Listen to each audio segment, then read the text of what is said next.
Hey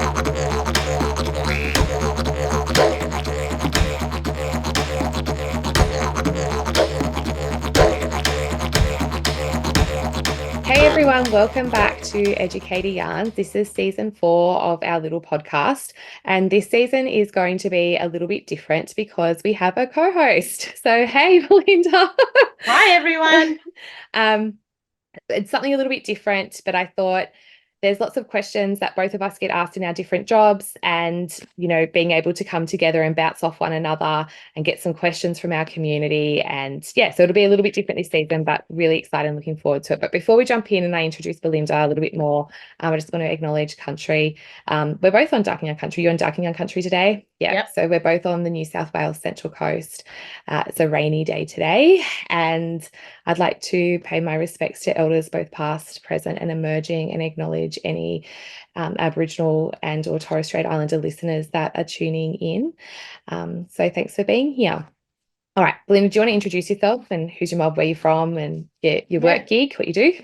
Absolutely. Hi guys. My name's Belinda Huntress. I'm from Warramai country, so I'm from a little country town called Gloucester, which is about an hour west of Taree. I guess in terms of what I've sort of been doing, I've been working in the Aboriginal education space for the last 15 or so years. I've got a Bachelor of Early Childhood Teaching and actually just completed my Masters of Aboriginal Education as well, which is exciting. I guess in my career journey in terms of Aboriginal education, I've been doing across a whole context. So I've been in early childhood doing consulting, mentoring around Aboriginal perspectives. I also currently work as an Aboriginal education teacher in a Catholic primary school in Newcastle. And I also am a university tutor. So I do tutorials for students doing Aboriginal health, and it's all around cultural safety. I also, as my side hustle, I guess, if you will, my family and I, this kind of came from an idea from my 10-year-old son, Wallaran. We actually have our own little business called Freshwater Education, and we do, I guess, mentoring, coaching in Aboriginal early childhood, but we also create like sustainable and authentic Aboriginal teaching resources. So there's a lot going on, but I love it. And I'm really passionate about empowering educators to equip themselves with enough cultural knowledge to be able to feel confident in embedding Aboriginal perspectives. So that's why I'm here, and that's what I'm super passionate about doing. Oh, and I'm a mum to 2 kids as well, 2 boys, boy mum. Wow, that's a lot. And like we were just talking before about like how many different hats you're wearing, but it's awesome. And I think there's a lot of like similarities that we both have. So for those that this is your first time tuning in and you're not familiar with the Koori Curriculum or myself, so my name is Jess and I'm a Wiradjuri woman, and my family originally is from Molong and Parks in New South Wales, but for 4 generations now we've been on Gadigal country, and that's where my parents still are. And I've moved up to Darkingham country. So I'm also an early childhood teacher. Have done some work with different RTOs and worked in different service types, supporting educators to embed Aboriginal perspectives in their program. We also have a little resource shop and run lots of professional development opportunities. But essentially, this podcast is something that was born because we want to make embedding Aboriginal perspectives accessible for everybody. It shouldn't be because you have funding or you don't have funding. These are just little episodes that you can tune into on your way to work or in your programming room and get some ideas. And what we'll be doing this season as well is that you can DM us on our respective Facebook pages, or you can send us an email with questions that you have, and we'll be able to answer some of those in this podcast. Because what I've found is that it's not only time efficient for us to do it this way, but a lot of the questions that, and some of these that we'll ask, that we'll be addressing today, they're ones that lots of educators have. Like there's one in particular that we're going to be talking about that I think that if we don't get asked it once a week, something's wrong. So I know that we can all benefit from hearing the answers to some of these questions. So we might jump into our first question of the day, and that is from Alicia, who wrote, when a service is new to including Aboriginal perspectives, how do you help them keep it in mind day to day? because as early childhood educators, we often are busy and we have to think about a lot of other things, and we don't always get the chance to sort of stop. So is it enough at the beginning that they may only do it once a week during programming time? What are your thoughts, Belinda?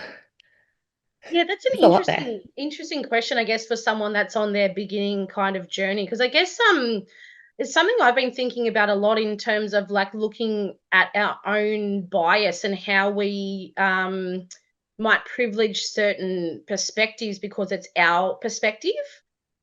This might be going a little bit deep for someone sort of starting their beginning journey, but I guess for me, you know, thinking about the fact that really anything can have an Aboriginal, like almost anything can have an Aboriginal perspective.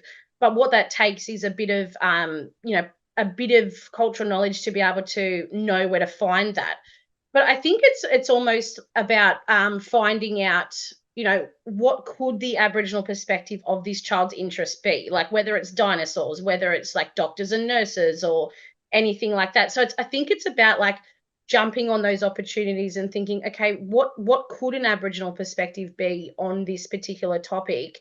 And I think if you just dig a little bit deeper than outside of the square, you can find it. And it might be through research, it might be through reading, it might be through, PD or blogs or talking with community. I think there's so many opportunities for that. But certainly, I guess even in terms of the question was around like, is once a week enough to be able to kind of go there? Well, even if I guess if I don't know, Jess, what you think. Let's get to your thoughts in a moment. But I think as long as it's in your mind. So like even if you're initially thinking that you might look at that at programming time, the more that you're feeling confident and learning and kind of looking into that, the more it will become second nature. What do you think?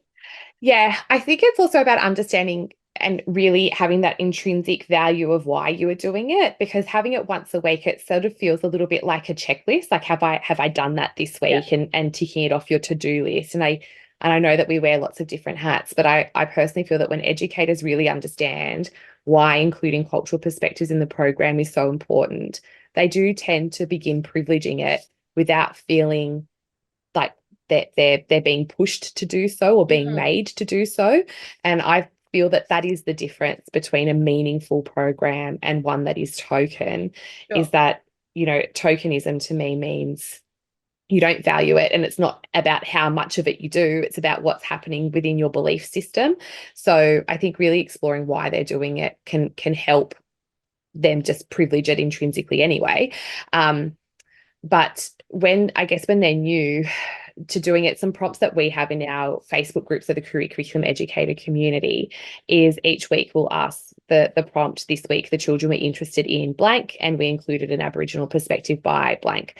So even printing something like that off and having it in the programming room, just so it's at the forefront that you're constantly considering, what is it? So I think having those prompts can help, having educators that are more experienced role modeling that and making it explicit how they are doing it, because it's not always overt by having provocations set up with artworks and so forth. Sometimes it's just about in conversation, like, oh, hey, did you Yeah. know that Aboriginal people did such and such? And 100%. making those little links. It doesn't have to be a big show. But yeah, and I guess like with the perspective part as well, it's about whose perspective is it? So are we just including Aboriginal culture, or to include an Aboriginal perspective, that also means that you have to have some sort of consultation or collaboration with an Aboriginal person to ascertain what their perspective is. Otherwise, it's your perspective of an Aboriginal perspective. 100%. Yeah. So there's a so when a service is new to it, I guess one of the first things that they need to do before they even begin thinking about what is why they're doing what they're doing, and then making connections with community and getting that consultation for their educators to know, I guess, what the perspectives are that our community and families want to see being included in their program.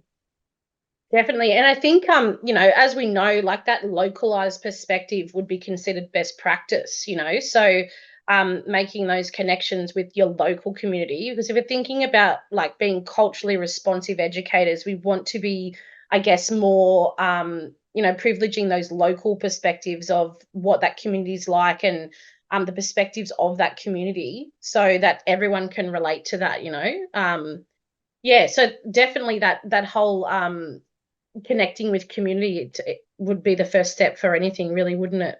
Yeah, and I think that's the other question that we often get asked. It's not one that was actually asked when I put the call out for this first episode, and I was surprised by it. But normally we get asked, well, how do we make connections with our local community? What do we do? We do have a little ebook which is a freebie, which I can attach to the show notes for this for people to download. But I think it really just depends on where you're located. As to, but your local Aboriginal lands councils often can point you in the right direction. In New South Wales, we have our AECG, so which is our Aboriginal Education Consultative Groups.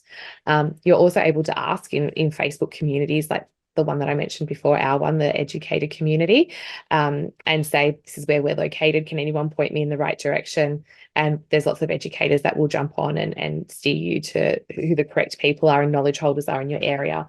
But I think when we're thinking about local community, particularly like where I grew up in Sydney, it's not just about like local Gadigal culture and knowledge either, because places like Sydney and even the Central Coast, whilst yes, we have our traditional owners and their values and input is of course important, but we're quite a multicultural Aboriginal community. Like we have mob from everywhere, so the Aboriginal families that are attending your service aren't necessarily going to be dark and young. So, in my children's case, they go to school on dark and young country, but they're Wiradjuri children. So the school also has to think about how they are incorporating multiple perspectives, because we don't all think and feel the same, which I know is another thing that educators find hard to navigate, that conflicting advice and differences of opinion.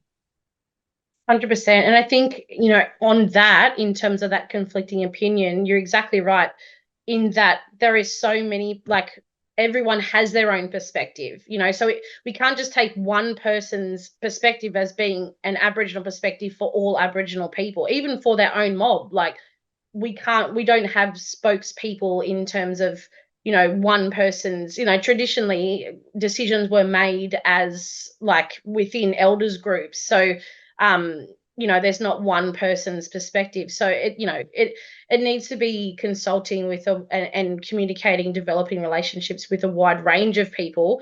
And sort of, as you're saying, from, we're especially like the Central Coast, we've moved from country places to here. There's so many different cultures, Aboriginal nations that, are reflected within a community. So yeah, that's really important. And so I think like one of the things that we do with educators is we get them to start making a bit of a stakeholders list, which they then can add to as they continue to network and come into contact with different organizations. So understanding that it's not a one-stop shop. So for me, I'm happy to talk to educators about, the principal Aboriginal and Torres Strait Islander perspectives and how you can work with the ELF and how you can include cultural perspectives in play spaces and children's interests and introduce them to Aboriginal pedagogical frameworks and ways of being. But if someone said to me, can you teach us language? That's not my place, So, understanding that there are language custodians and they are different to elders, and elders are different to early childhood consultants. And so there are lots of people in our community and we all wear different hats. So making sure that you're doing a little bit of mapping and you're asking the right questions to the right people, and, taking that into account when you're receiving advice, as well as that the position that person's in when they're sharing that with you. So because conflicting advice is something that happens, I think, a lot, like a lot. Yeah. What would you say, that sort of leads into the next question, I suppose, that we've got? So what is the biggest mistake educators make that you have seen?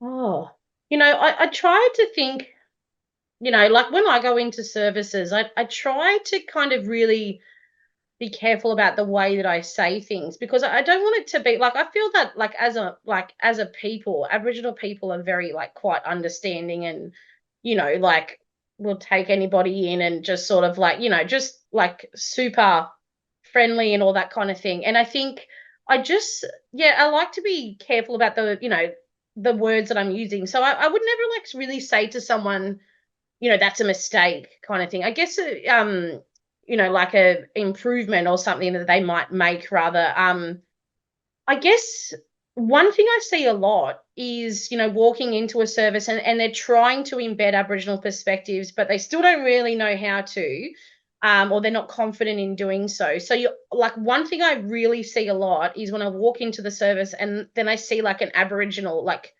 a corner, and which is cool, but in saying that, a lot of times like the kids aren't allowed to touch the stuff on the corner. So like there's like an Aboriginal like shelf or like an average, like usually it's like in the corner. I don't know why a corner. Cultural corners. Yeah, that's right. It's a thing. Yeah. So I don't know. What do you think about those, Jess? Because I mean, you might have a different perspective. Oh, look, I definitely I was the queen of cultural corners when I first started working in early childhood. And I think that's because there was no pathway like as to what we were meant to do. There was no elf on the shelf back then. So it was just trying to work out, well, I wanted to share my culture and how to go about doing that. And I think sometimes when people are learning to do it, they do teach about culture like it's a topic or interest, but we do want to steer away from that eventually. But I do think that it's multifaceted, right? So it's about creating culturally inclusive play spaces. So you have Aboriginal perspectives in construction, in dramatic play, in the art area. You include cultural perspectives in topics of inquiry. So whether that's dragons or mermaids or under the sea, that you're always considering, well, what is the cultural perspective of this? So culture is included in context to what children are interested in. And then you're teaching through culture. So thinking about the 8 ways of learning, for example, or possum skin pedagogy or ways of relatedness. So we're considering all those things, but I do also think that there is a space to teach directly about culture where we can say, this is a coolamon and this is how Aboriginal people use this traditionally. Or did you know that this is how Aboriginal people fish? Or particularly when you're going and doing bush and beach kindy, you can also teach directly about culture. So potentially there is a space for, I don't know. I still don't like the idea of a cultural corner just because I have flashbacks of what I used to do. But I think there is space to teach directly about intentional culture. teaching. Intentional teaching. There is space to do that. But I think it's just how they go about it. And I think the same as you. Like sometimes I see practices where, it's not great. But I also respect that these educators are trying to do the right thing. And so how do we scaffold them from this starting place? And I always say, if I had to teach a culture that's not my own, that would be really hard. And I'd be doing exactly probably what these educators are doing.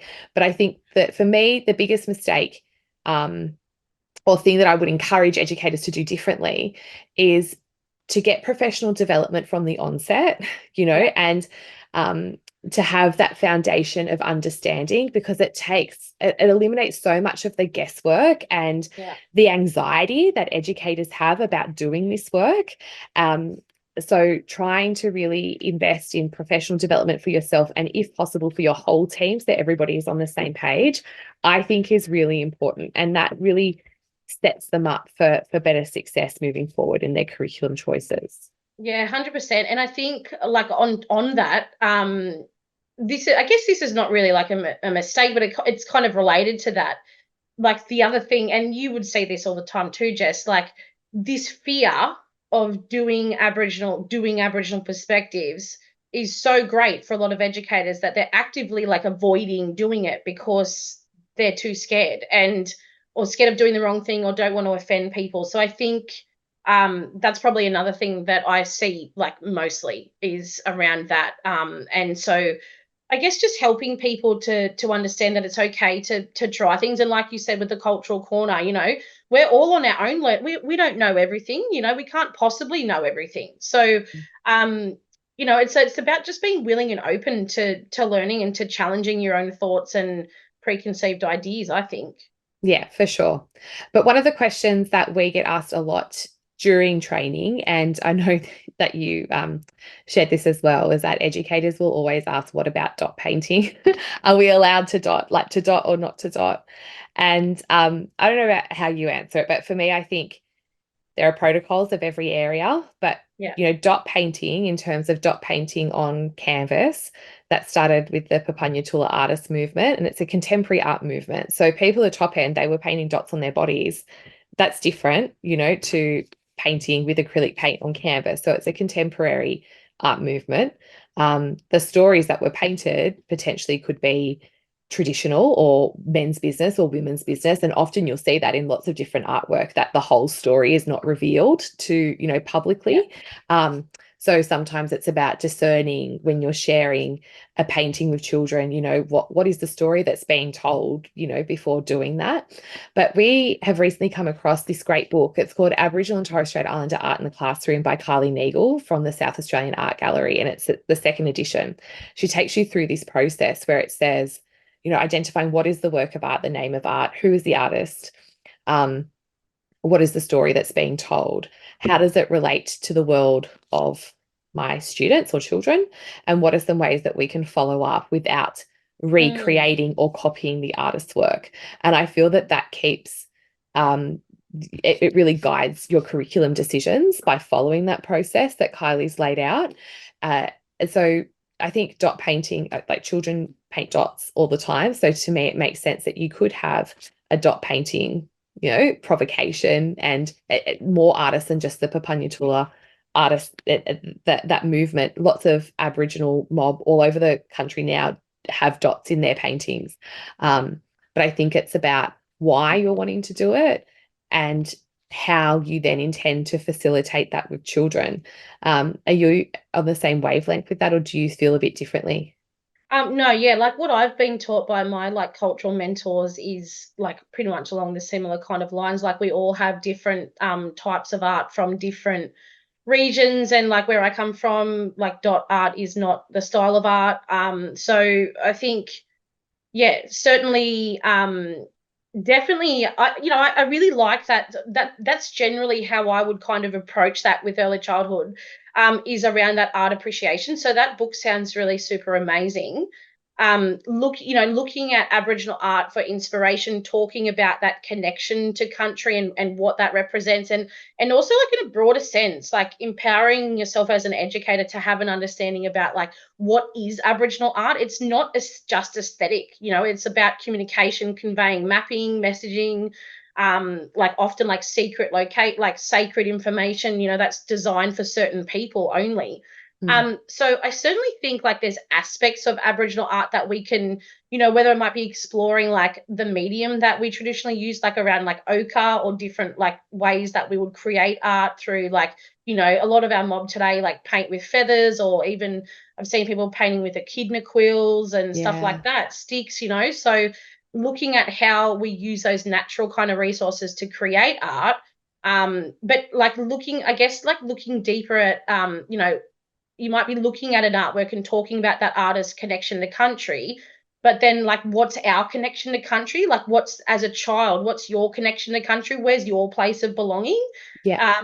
and then getting them to interpret, like using that Aboriginal art as that provocation to that, like, experience, then creating their own connection Mm. without appropriating. And I think, like, I agree with you though, Jess, like in terms of children are going to paint dots. Like if they're looking at a picture of a dot painting and they choose to do dot art, I certainly never like stop that from happening. I think Mm. like that's just an experimental way that children are like exploring art. But I think it becomes different when non-Indigenous teachers are teaching Aboriginal art intentionally without having that the cultural authority, or even the understanding to do that. So I think exploring it individually as a child is different than a teacher that isn't sort of okay to kind of do it. Does that make sense? Yeah, for sure. And I think it comes down to, again, like the why, what, and how, that you're doing. And educators, educating themselves first Yeah. about dot painting and art movements, and having consultation with community to know what their place is. And I always say, like, it's not, dot painting isn't for us, for part of our mob either. So, but it is about having a balance in your curriculum of traditional perspectives, local Yeah. perspectives, contemporary perspectives, because you can show that diversity of Aboriginal cultures and Aboriginal nations around Australia, because it's important that children grow up knowing that we're not all Aboriginal, full stop. Like there's a lot of diversity, and our culture is different, and our culture is fluid, and so things move, just like the Yidaki and the didgeridoo, and that's shifted and changed in its Yeah. use We're and progress. evolving So just like any other group. Yeah. Groups. that's Yeah. right. So yeah, I think it's interesting. So that's what I find like with a lot of questions that we get asked is that there is no blanket approach. There's no yes or no answer. There's a whole lot of gray. And it depends on each educator and each community context that that educator finds themselves working in as well. And how you make those decisions explicit, particularly when you're working in Aboriginal communities with a lot of Aboriginal children. If you just start doing dot painting and not make that planning and your process clear to families, they can be coming in and be saying, well, why are you doing that? Yeah. So yeah, thinking through that as well. Yeah, definitely. So the last two questions that we had, they're sort of the same, and it's about this year's National Reconciliation Week theme and NAIDOC theme. So the Reconciliation Week theme is now more than ever, and our NAIDOC theme is keep the fire burning, black, loud, and proud. What are our thoughts of these themes, and how can educators be working with them? And I love it because it's great that educators are thinking about this now and not just in the week before Reconciliation Week, and collecting resources and starting discussions and whatnot. For me, like both sort of to me represent the referendum 100%, and that's what I was thinking. the results of that. There's a great book by Megan Davis, which is Everything You Need to Know About the Uluru Statement from the Heart. And whilst the referendum has now passed, the book is still very relevant, I feel, because it talks about the history and all the political stuff that happened in the lead up to the referendum. It's just that you can see it, actually, that purple book just right there. For those that are watching the video and not just listening, I'm pointing to it. So I still think it's relevant, and I feel that if to really understand the political context and climate that we find ourselves in now, I feel it's a worthy read, and it's one that I'll be rereading again, because it's one of those books that you do have to read it again and again to absorb some of the information. Yeah. What I would say for educators that are really proactive is to grab books like that and to watch some documentaries and start reading a chapter, a week or a month, and then having discussions at your team meeting or having a team reflective journal with, some questions posed about what it means to your team to take that away with you. But I do think, particularly with the Reconciliation Week theme for me, like the now more than ever, what I'm feeling, I feel like it's been very quiet since the referendum. I feel a lot of people, particularly mob, obviously are devastated, in lots of places and disheartened. But in saying that, understanding that not all mob were for the Yes campaign as well. So being respectful of that. But regardless, what it means is that regardless that we're tired from campaigning, whether you were campaigning for yes or campaigning for no, the issues still remain. Like the rate of Aboriginal children being removed still remains, high child mortality rates, DV, incarceration rates, all of those issues, not having clean water, that all those issues still remain for community. And so it's about trying to find that resilience and that strength and that energy to keep going, to keep pushing, because there have been these setbacks historically always, but it's about, we have to keep persevering through that.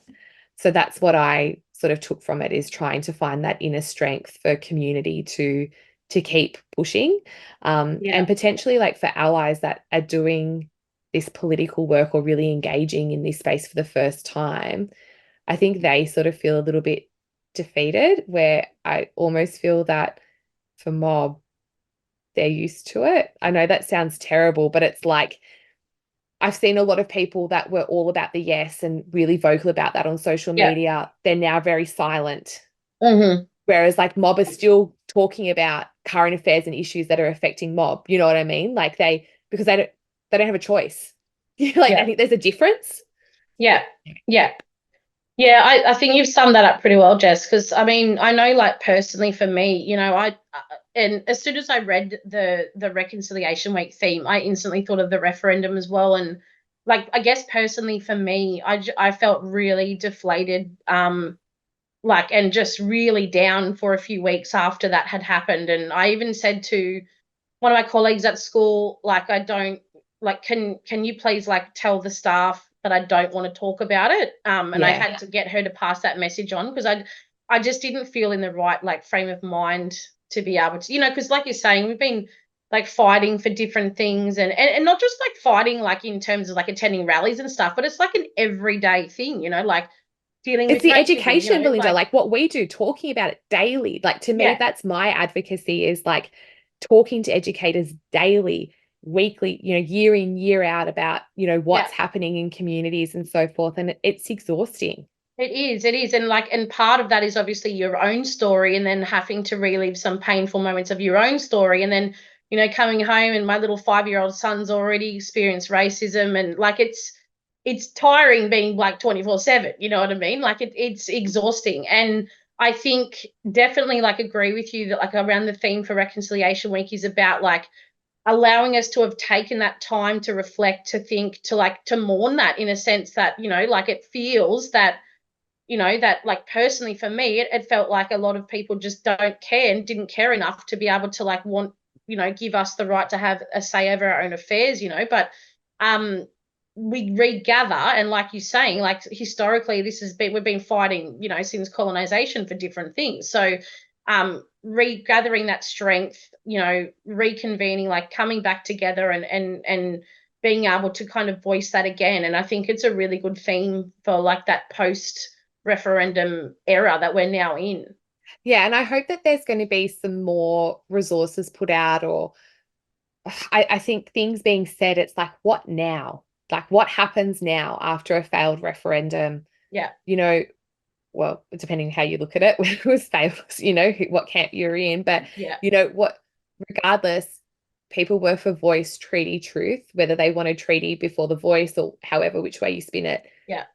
What people were after was essentially the same. Well, mob were after, because there was also there's the no vote from mob, and then there's the racist no vote. So Yeah. to discern Yeah. those two things.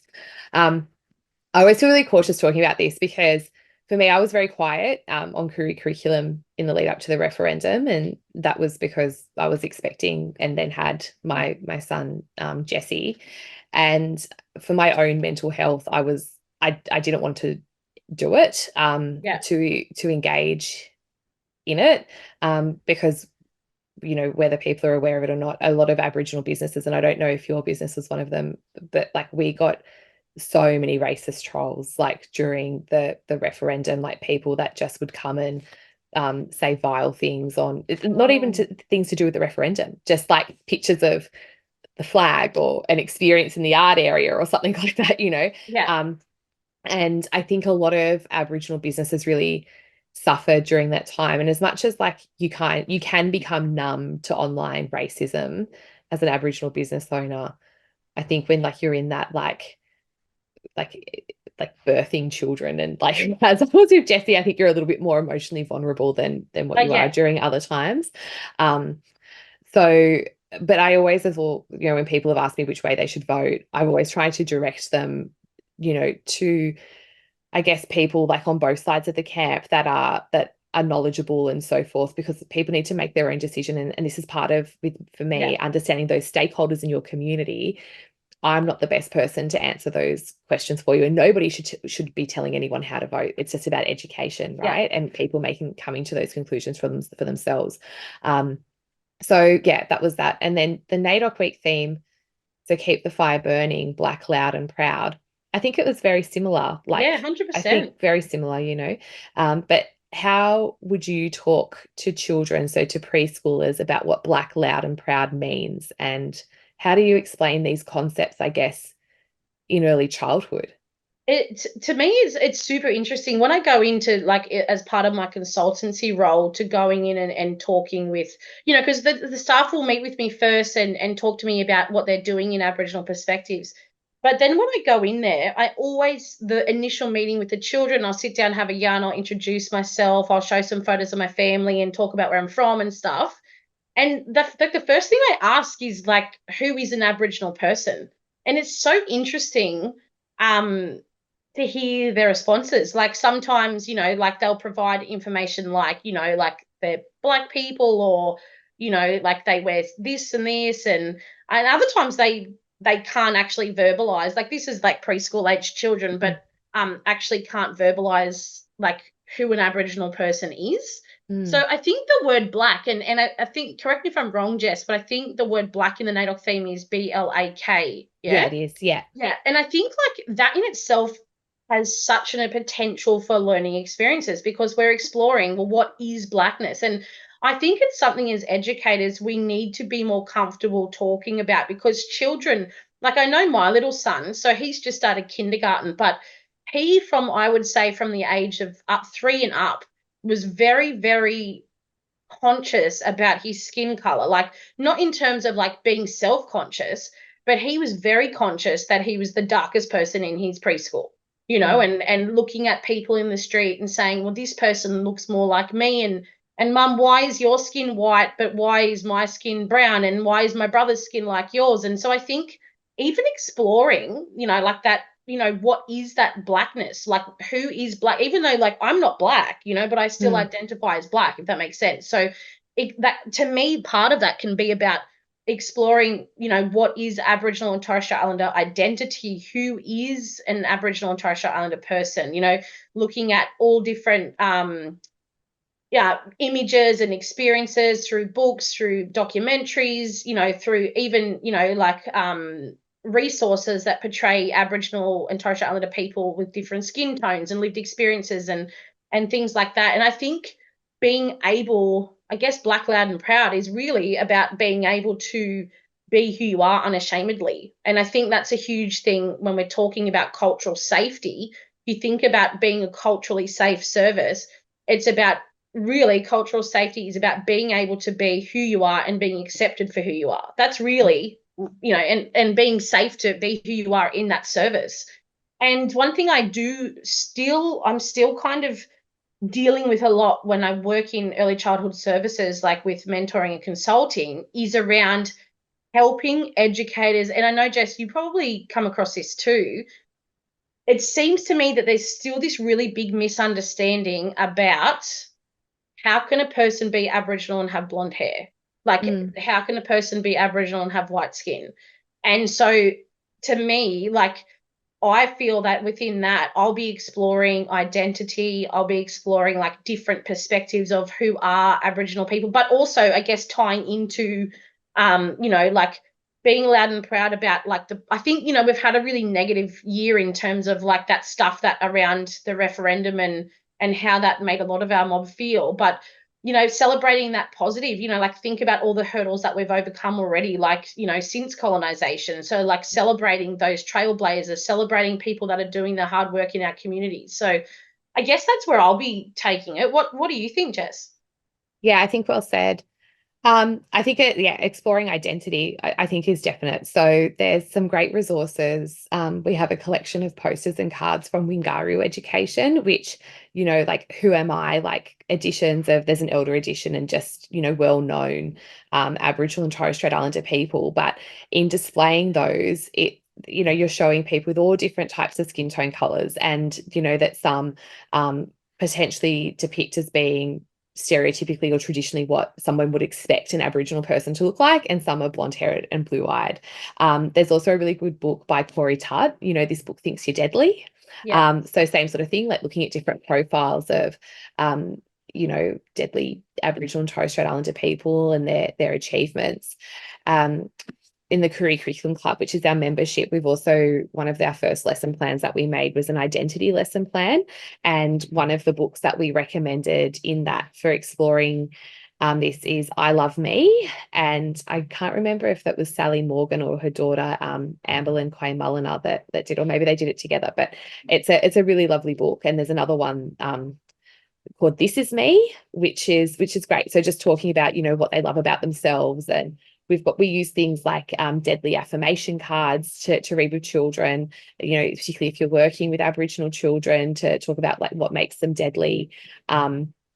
There are lots of different resources that you could be using. We might put together a bit of a list together, Belinda, of like resources that we would use. But I think as well, like using persona dolls. I don't know if you've ever done that. So having puppets. So we'll often have done that with children, and each puppet has their personality and, connecting with community and mob and who they are and where they're from and so forth. And you can do that intentionally by having, like a white Aboriginal doll and a dark-skinned Aboriginal doll, and doing things subtly like putting an Aboriginal textile dress on the white doll is a way of saying, well, this doll is also black. I don't know if I'm explaining this like well, but you know what I'm saying? Like, you know, that those subtle messages that we're sending is that, you know, being Aboriginal, I guess the saying for those that aren't familiar with it is like a cup of tea. It doesn't matter if it's black, you know, tea with sugar and milk, or, you know, green tea in a china cup or a takeaway cup, but, you know, tea is tea and being Aboriginal is Aboriginal.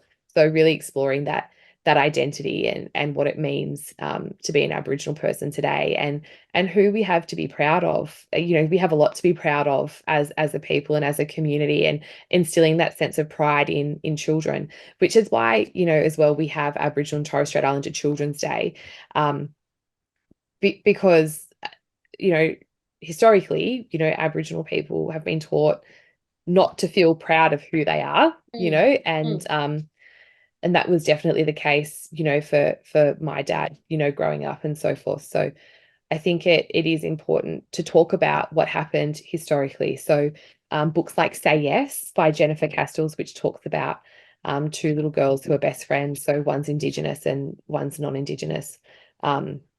And, you know, the non-Indigenous friend is allowed to go to school and allowed to go to the pools and allowed to go to the movies, and her friend isn't.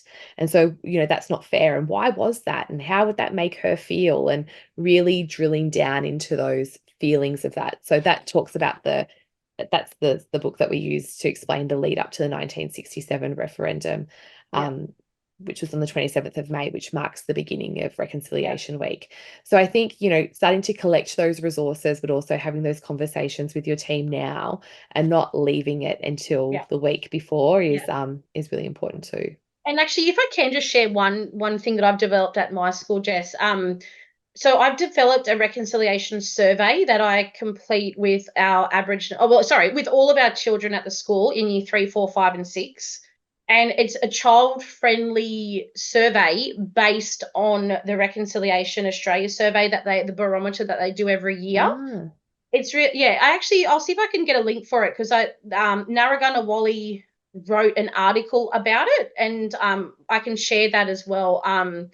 It's just a really good way to capture like where your service or where your school is at on your own journey towards reconciliation, and kind of celebrating that. I know that when we've done it historically, like every year, our school compared to the Australian society is like in leaps and bounds above, you know, in terms of on our journey towards reconciliation. So I think it's just a really, I guess, personal way that you can track where your journey is at in terms of reconciliation. So I'll see if I can include some links with that as well.